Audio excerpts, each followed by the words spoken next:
Welcome to the Deep Dive. Today we're taking a really focused look at just over 18 kilometers of a journey into history, into architecture, and even into geology. We're zooming in on one specific but absolutely critical stretch of the Camino Portuguese interior. The stage that connects Tui in Spain to Porriño.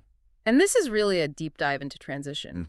This 18.3-kilometer walk is where a pilgrim officially enters Galicia, and, the sources we've gathered just capture this transformation perfectly. How so? Well, you're moving from ancient medieval fortress architecture, and you walk straight into a 20th century industrial boomtown.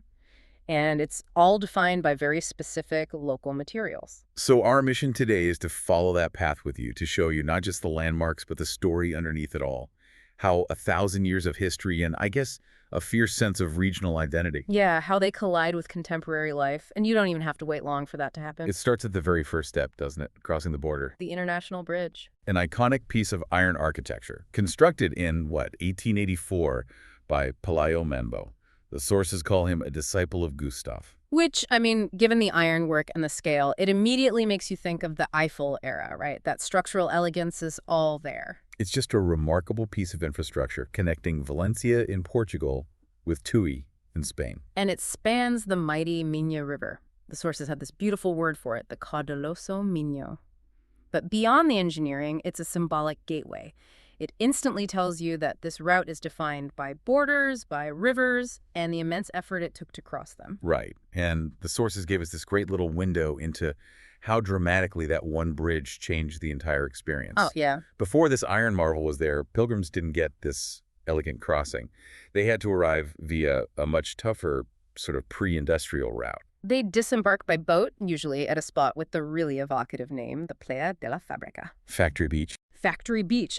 Just think about that reality. A crossing that's totally dependent on river conditions on small boats, and then you transition to this engineered monument that dictates flow and permanence. That's the first taste of this stage's whole theme, isn't it?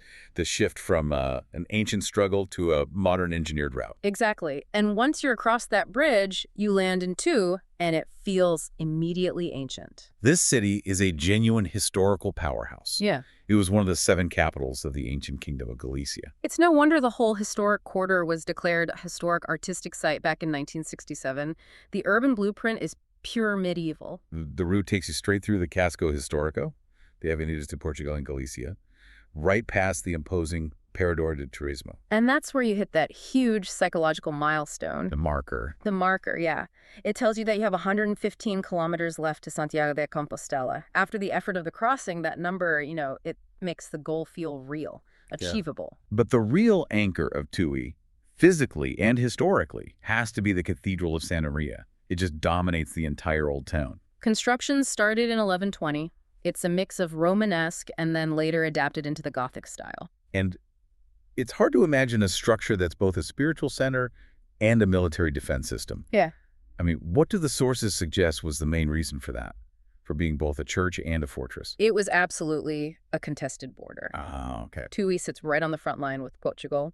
Historically, this region was prone to incursions, to conflicts, so defense was just non-negotiable. The cathedral needed these massive fortified walls and strong towers. So it wasn't just protecting relics? No, it was protecting the people, the wealth of the city. It's a powerful statement. Faith requires defense. And the sources gave us some incredible architectural details. It's not just a big building, it's a unique historical repository. What's really fascinating here is its cloister from the 11th century.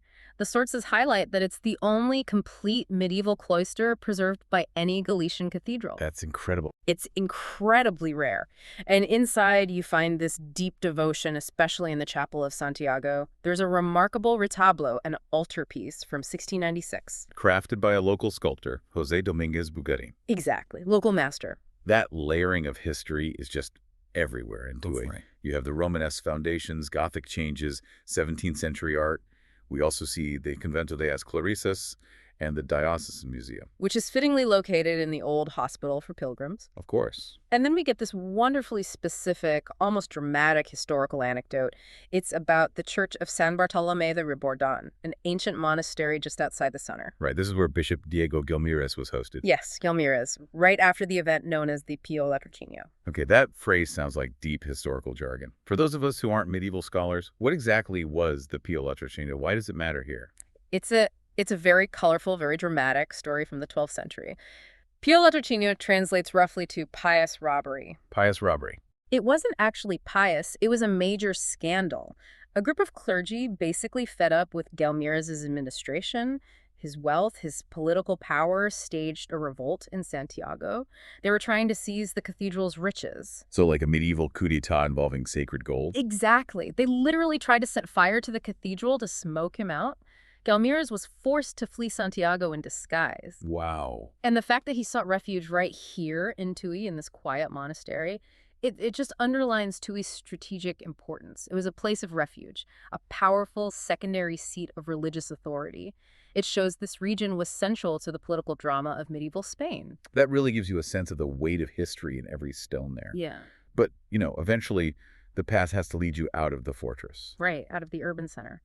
And you navigate these specific old streets, Travesía del Hospital, Cojengo Baliño, the Calzada, all directing you toward San Bartolomé Park. And the final farewell to Tui's jurisdiction is another bridge. Fittingly, yes, another bridge named after a profound event, the Ponte das Febres. The Bridge of Fevers, also known as Ponte de San Telmo. Spanning the San Simón River.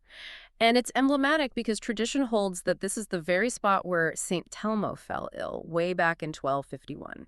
That narrative transforms a simple river crossing into something else entirely, a moment of vulnerability. It reminds the pilgrim that even the saints were subject to human frailty, to the risks of the journey. And once you cross it, the medieval architecture immediately gives way to thick, natural forest. The sources describe it as a ribera.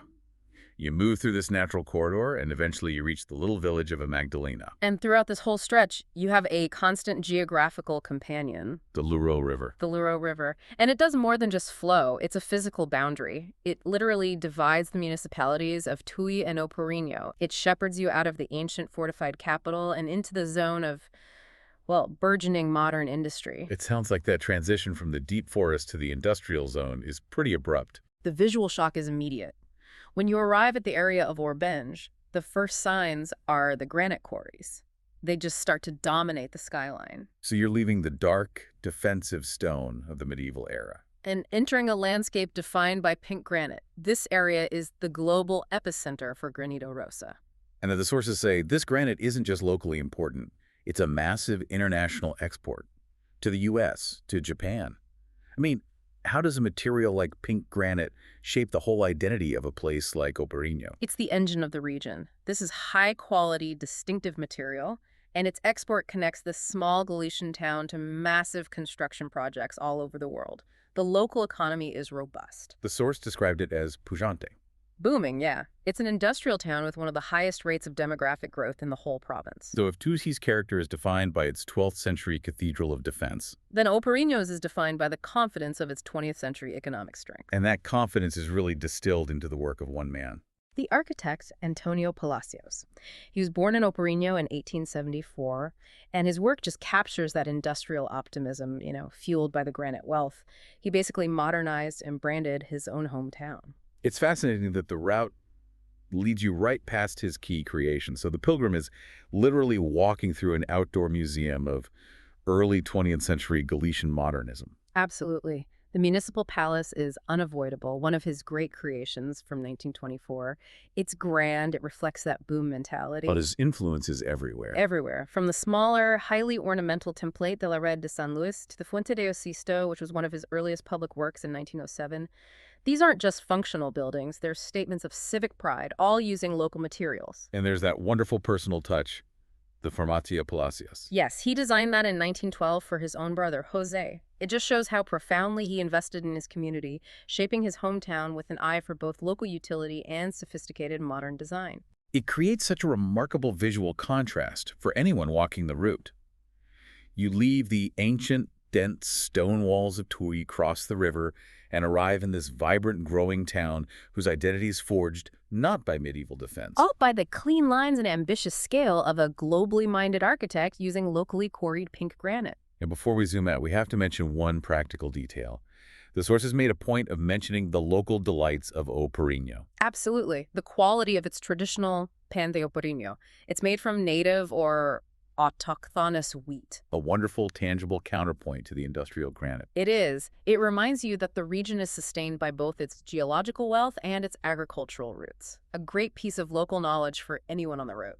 So what does this 18-kilometer sequence reveal when we look at the bigger picture? I think. Well, I think this stage offers the most compelling contrast on the entire interior route. You begin deep in the medieval past, with Toy's 11th century cloister, 1,000 years of preserved history. And you end up contemplating the dynamic 20th century architecture of Antonio Palacios. Exactly. It's where medieval pilgrimage literally walks into modern industry and finds its new footing. That's a powerful synthesis. We've focused entirely on the constructed, man-made history of the path, the bridges, cathedrals, palaces. But the sources keep hinting that just off the path, the immense natural history of Galicia is just waiting. And this raises an important question for you to explore. How much has the route constrained the experience of this really rich terrain? We know the path is defined by human movement, by industry, but you should consider the wild, untouched anchors of the region that are never far from the trail. For example, the sources point to the Monte Aloya Natural Park. It's only 7 kilometers from Tui.